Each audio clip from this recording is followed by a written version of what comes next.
So, you've made the decision to buy a BK Resources faucet. Let's talk about installation.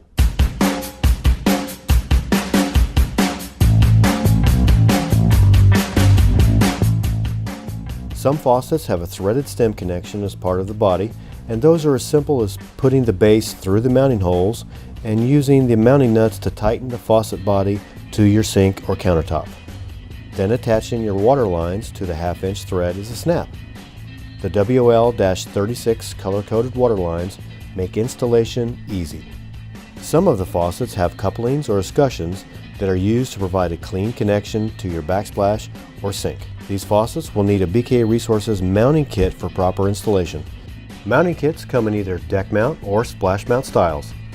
The BK-D MMK is intended for deck mount faucets and includes a threaded nipple, washers, and mounting nuts. The BK-SMMK-90 has shorter nipples for tight spaces and adds 90-degree elbows for splash mount faucets.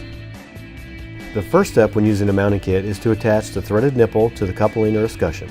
Make sure to use plenty of putty or tape to prevent leaks. Because the mounting kit is a straight threaded pipe and not tapered, it is vital to use a generous amount to provide a good seal.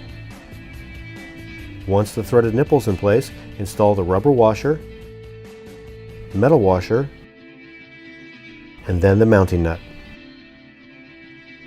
Now that you have everything in place, make sure to check one last time that all the connections are tight. Once that is complete, turn the water supply back on and check for any leaks. If there are no leaks, you have completely installed your BK Resources faucet. Congratulations!